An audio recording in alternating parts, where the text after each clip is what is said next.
La fille rentre chez elle pour retrouver sa famille. Cependant, elle se fait arrêter par le garde de sécurité de sa propre maison à l'extérieur. D'où vient cette petite mendiante? Elle ose faire intrusion à l'anniversaire de la jeune fille.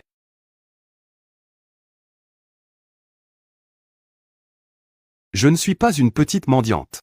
Grande-mère Su, vous vous appelez Liu Piao Piao. Je suis ici pour retrouver mon père. La fille apparaît soudainement devant son père.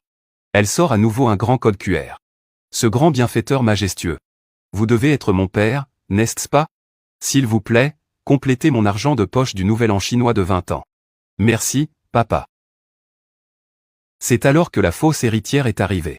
En voyant son propre garde allongé à l'unisson sur le sol. Réalisant que quelqu'un vient semer le désordre à son anniversaire. Le garde voit la fausse héritière. Il se dépêche de se plaindre en disant qu'une folle est entrée de force. Et qu'elle veut aussi entrer pour trouver son père.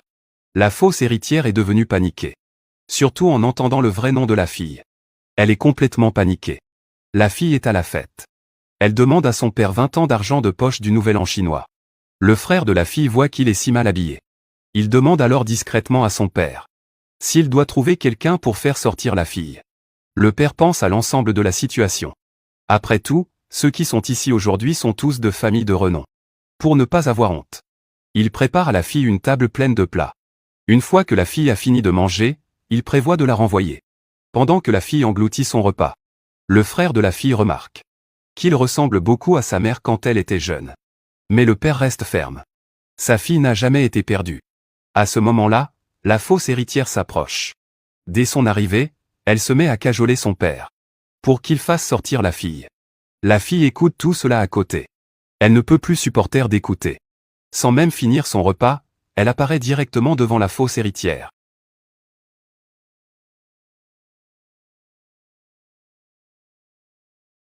À son jeune âge, elle raconte des histoires. Aujourd'hui, je vais te faire bien réaliser à quel point tu es chanceuse de parler comme ça.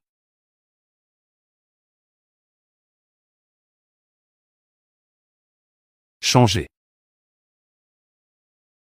Ne me fais pas parler.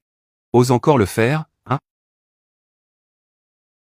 Le père, voyant que la fille était levée, s'est précipité pour vérifier si la fausse héritière allait bien. Il a aussi interrogé la fille sur ce qu'elle avait fait à sa fille. La fille lui a dit qu'elle cherchait juste à obtenir une petite vérité authentique de la fausse héritière. Elle a menacé la fausse héritière en disant que mentir entraînerait des punitions.